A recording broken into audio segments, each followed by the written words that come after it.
இறைவனால் அனுப்பப்பட்ட இறை தூதரானவர் தான் இயேசுநாதர். இறைவனாக மாறினார். அந்த இயேசுநாதரை பற்றி தான் நம்ம இன்னைக்கு பார்க்க போகிறோம். ஆண்டுகள்லேயே கிமு கிபுன்னு பிரிக்கக்கூடிய அளவுக்கு மறக்க முடியாத ஒரு மனிதராகவும் ஒரு இறைவனாகவும் இந்த உலகத்தில் ஜீவிக்கக்கூடிய ஆத்மாவாகவும் அவரை பல பேர்கள் மத நம்பிக்கையாளராகவும் தொடர்றாங்க. எப்படி பார்த்தாலும் அவருடைய மன வலிமையும் தன்னலமற்ற செயல்களுமே இயேசுநாதரை தனிப்பட்ட ஒரு மனிதன் அற்ற நிலையாக கடவுள் அப்படிங்கிற ஒத்துக்கக்கூடிய நிலைக்கு நம்மளை கொண்டு போகும். ஏன்னா மத நம்பிக்கை இல்லாதவங்க, கடவுள் நம்பிக்கை இல்லாதவங்கன்னு நிறைய பேர்கள் இருந்தால் கூட அவருடைய நல்ல மனதையும் இயேசுநாதருடைய நல்ல மனதையும் அதே போல் அவர் செய்த அற்புதங்களையும் யாராலையும் மறுக்க முடியாது. இது காலங்களால் பதிவு செய்யப்பட்ட விஷயங்கள் தான். கிமு கிபுன்னு சொன்னாங்க, கிமு கிபி அப்படின்னு சொன்னாங்க. கிறிஸ்து பிறக்கிறதுக்கு முன்னாடி, கிறிஸ்து பிறந்ததுக்கு பிறகு அப்படின்னு சொல்லக்கூடியது தான். அப்போ இந்த கிறிஸ்து பிறந்ததுக்கு பிறகு 500 ஆண்டுகளுக்கு பின்பு தான் இந்த ஆங்கில மொழியே வந்தது. அதிலிருந்து உருவானது தான். அப்படியே போகும்போது தான் இயேசு கிறிஸ்து, அப்போ கிறிஸ்டின்கிற ஒரு மதமே உருவானது. அதற்கு முன்னாடி வரைக்கும் இயேசுநாதர் பின்பற்றினது இருந்தாலும் இயேசுநாதர் பின்பற்றத்துக்காகவே இந்த மதம் உருவானது. அவர் சொன்ன போதனைகளையும் அவர் சொன்ன பாதைகளையும் பின்பற்றத்துக்காக உருவானது தான் இந்த கிறிஸ்டின் அப்படின்னு சொல்லக்கூடிய ஒரு மதம். ஆனாலும் நம்மளுடைய மொழி எந்த அளவுக்கு வலிமை அப்படின்னா, இயேசு கிறிஸ்து பிறக்கிறதுக்கு இயேசு கிறிஸ்து பிறக்கிறதே 2000 வருடம் ஆயிடுச்சுன்னு சொல்கிறாங்க. அவர் இறந்தே 2000 வருஷத்துக்கு முன்னாடி பிறந்திருக்காரு சொல்கிறாங்க. அப்போ அதற்கு முன்னாடி 500 ஆண்டுகளுக்கு முன்னாடியே நம்மள்கிட்ட தொல்காப்பியங்கிற ஒரு இலக்கிய இலக்கணங்கள்லாம் இருந்திருக்கு. சரியா? நான் அதனால தான் சொல்லுவேன், நம்மளுடைய மொழி வலிமை அதோட அதிகம்தான். ஆனாலும் அதற்கு பின் வந்தக்கூடிய மதங்களையும் நம்ம புறக்கணிக்காமல் நம்மளுடைய தமிழ் சமூகம் எல்லாத்தையும் அரவடிக்கக்கூடிய தமிழ் சமூகமாகவே இருந்தது. இயேசுநாதரை மத ரீதியாக நான் பெருசாக எடுத்துக்கலனாலும் அவரை சொல்லும் போது அவர் ஒரு நல்ல ஆத்மா, நல்ல மனிதர். நீ செய்த பாவங்களை மன்னிப்பார் பிதா சுதன் ஆவியின் பெயரால் அப்படின்னு சொன்னார். எந்த கடவுளுக்கும் கடவுள்தான் மனிதர்களை மன்னிக்கக்கூடிய வலிமை பெற்றதாக எல்லா மதங்களும் சொல்லுது. ஆனால் இயேசுநாதர் கடவுளாக தன்னை காட்டிக்கவே இல்லை, கடவுள்னு சொல்லிக்கவும் இல்லை. அவர் சொன்ன ஒரே வார்த்தை, கடவுளால் அனுப்பி வைக்கப்பட்ட இறை தூதராகவே அங்கே பிரதிபலித்தார். அவர் சாதாரண ஒரு போஸ்ட்மேன் மாதிரி தான் வந்திருக்கேன் அப்படின்னு தான் சொன்னார். முழுமையான அத்தாரிட்டி யார்? பிதா அவரும் சொல்லக்கூடிய, சரியா, இறைவனே முழுமையானவர் அப்படின்னு அவரும் சொல்கிறார்.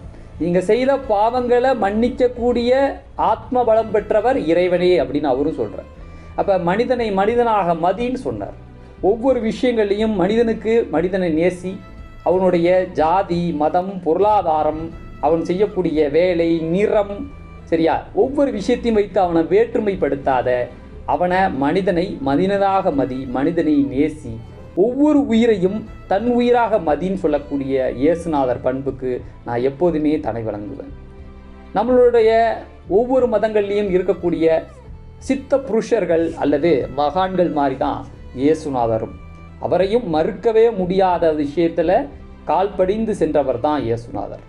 அவருடைய விஷயங்களில் பார்க்கும் போது இயேசுநாதரை பற்றி விவேகானந்தர், அவர் இந்து துறவின்னு தான் சொல்லப்படுறாங்க. இந்து மதத்தை தான் பின்பற்றினார்.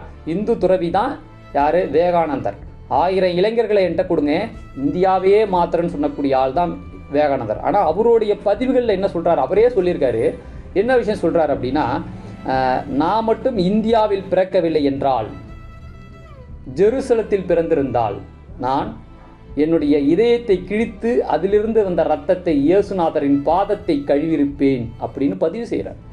அந்த அளவுக்கு இயேசுநாதர் மேலே பக்திங்கிறத தாண்டி நல்ல மனிதர், நல்ல ஆத்மா, ஒவ்வொரு உயிர்களையும் தன் உயிர் போல் மதிக்க தெரிந்தவர் இயேசுநாதர். அதனால தான் அவரை நம்ம கடவுளாக இன்றும் வழிபடக்கூடியவர். தன் இறப்பிலும் அவங்கள் செய்யக்கூடிய தவறுகளை மன்னிப்பாராயக ஆண்டவா அப்படின்னு ஜபித்தார். அப்போ தனக்கு என்ன நடந்தாலும் அடுத்த மனிதர்கள் நல்லா இருக்கணுங்கிறக்கூடிய ஒவ்வொரு விஷயத்தையும் எந்த இடங்களையும் தன் அன்புகளையே வெளிப்படுத்தினவர் தான் இயேசுநாதர். அவர் பிறந்த நாள் இன்று. இதில் மதங்களையும் தாண்டி மனிதர்களாகிய நாமளும் அவரை பிறந்த நாளில் நம்மளும் அவரை வழிபடுவோம் சொல்லலாம். மதங்கள் 1000 இருந்தாலும் மனிதர்களை எந்த மனிதன் மதிக்கிறானோ அவனே மனிதனாக ஆக்கப்படுகிறான். இதுதான் என்னுடைய கருத்தாக சொல்லுவேன். ஒவ்வொரு விஷயங்களையும் இயேசுநாதருடைய தனிப்பட்ட குணங்கள் எனக்கு ரொம்ப பிடிச்சிருக்கும். ஒரு மனிதனாக பார்க்கும் போது ஒரு மகானாக இந்த லோகத்தில் மகானாகவே இருக்கார். அவ்வளோ விஷயங்களை செய்யக்கூடியவர். சரியா? ஜெருசலத்தில் இயேசுநாதர் பிறக்கிறாரு. பிறக்கும் போது அவருக்கு அந்த நாட்டில் எங்கேயுமே ஒரு விடுதிகளில் இடம் கிடைக்காம கன்னி மாதாவான மேரிக்கு பிறக்கிறதாக சொல்லுவாங்க. சரியா? அவர் கிருபையால், ஆண்டவரின் கிருபையால் கன்னி மாதாவுக்கு அவர் இயேசு பிறக்கிறார். அன்னைக்கு பிறக்கும் போது ஜெருசலத்தில் இடமே இல்லாமல் ஒரு மாட்டு தொழுவத்தில் பிறக்கிறார். பிறக்கும் போது அவரை பற்றி எல்லாருமே பேசுகிறாங்க. சரியா? அவரை பின்தொடர்ந்து வர்றதுக்காக ஒரு அறிகுறியாக நட்சத்திரங்களும் ஃபாலோ பண்ணி கிழக்கு திசையிலிருந்து ஞானிகளும் அவரை தரிசனம் பண்ணுறாங்க. அப்போ தான் அறிவிக்கிறாங்க, இந்த மனிதர், இந்த குழந்தை தான் நம்மளுடைய சமுதாயத்தையே மாற்ற போகிற ஒரு நல்ல ஆத்மாவாக சொன்னார். அவரும் வளர்ந்து வெறும் 33 ஆண்டுகள் தான் வளர்ந்ததாக அவருடைய வாழ்க்கை சான்றுகள் சொல்லுது. வெறும் 33 வருஷம்தான். ஆனால் 2000 ஆண்டுகள் கடந்து போனாலும் அவரை பற்றி பேசுகிறோம் அப்படின்னா அவர் செய்த செய்கைகள், அவருடைய மனதன்மை, ஒவ்வொரு மனிதனையும் மதித்த தன்மை, ஒவ்வொரு மனுஷனையும் தனிப்பட்ட முறையில் கவனித்த விஷயங்கள், அவர் செய்த அற்புதங்கள், அவர் தான் மனிதனாக பிறந்தாலும் மனிதருக்குள்ளேயும் இருக்கக்கூடிய மகான்களாக இன்றும் அவரை நம்மளை ஞாபகப்படுத்துது. ஒவ்வொரு விஷயத்திலையும் இயேசுநாதரை பல விஷயங்கள் சொன்னால் கூட இயேசுநாதர்கிட்ட எனக்கு பிடிச்ச விஷயம், எல்லா மனிதர்களையும் தன்னுடைய மனிதனாகவே மனிதத்துவத்தோட, இன்னைக்கு சொல்கிறோம் நம்ம மனிதத்துவத்தோட நடந்துக்குங்கன்னு, 2000 வருஷத்துக்கு முன்னாடி அவர் சொல்லிட்டு போயிட்டார். மனுஷனா பாரு. சரியா? நீ எந்த கஷ்டமும் படக்கூடாதுன்னு ஆசைப்படுறல்ல, அதே போல் அடுத்த மனிதர்களும் எந்த விதத்திலையும் கஷ்டத்தை அனுபவிக்கக்கூடாது அப்படின்னு சொல்லக்கூடியவர். அப்படியா, நீ ஏதோ ஒரு வகையில் பாவம் செய்துட்டியா, அந்த பாவத்திற்கான மன்னிப்பை இறைவனிடம் கேளு அப்படின்னு சொன்னார். ஆனாலும் இன்று நம்ம என்ன செய்கிறோம், நம்ம நேரடியாக பிதாவிட்ட கேட்காமலேயே அவருடைய இறை தூதரான இயேசுகிட்டே நம்ம கேட்குறோம். அப்போ இறை தூதராக வந்தவரே இன்னைக்கு இறைவனாக மாறிட்டார். அந்த அளவுக்கு அவரை நம்ம மதிக்கிறோம் அப்படின்னா அந்த நிலைக்கு அவர் ஒர்த்தான மனிதராகவே இருந்தார். எல்லாரும் கடவுள் அவர் சொன்னால் கூட நல்ல மனிதர். நான் மதத்தில், இந்த மதங்களில் நான் இல்லைன்னா கூட அவரை மனிதத்துவமாக பார்க்கும் போது மனிதர்களில் மகான்கள் பிறப்பாங்கன்னு சொல்லுவாங்க. அதுதான் இயேசுநாதர். எல்லா மனிதர்களும் பிறந்தாங்க, வாழ்ந்தாங்க, இறந்தாங்கன்னு சொன்னாலும் இந்த இயேசுநாதர் மட்டும் தன் வாழ்க்கைகளில் நிறைய விஷயங்களை செய்து தன்னுடைய வாழ்க்கைகளை ஒரு முழுமைத்துவமாக வாழுது. அடுத்தவங்களுக்கு தன் வாழ்க்கையை எப்படி வாழணுங்கிற சொல்லிக்கூடிய வழிமுறைகளையும் சொல்லிட்டு செய்தார். அப்படிங்கிறதுல இயேசுநாதருடைய தனி பண்பு இயேசுநாதர் மட்டும்தான். சரியா? இதில் எந்த மாற்று கருத்துக்களுமே எந்த இடத்துலையும் இருக்காது.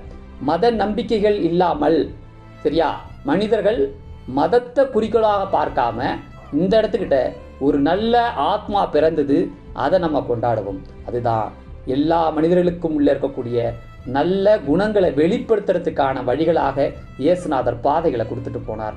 அதனால தான் சொல்கிறேன், இன்று மனிதருக்குள் மாணிக்கம் சொல்லக்கூடிய இயேசுநாதரை நம்மளும் வழிபடுவோம். அவருடைய அருளையும் பெற்று எல்லாருக்கும் நான் இன்னைக்கு சொல்லக்கூடியது ஹாப்பி கிறிஸ்மஸ் வாழ்த்துக்கள். நான் உங்கள் ஆர்ஜி.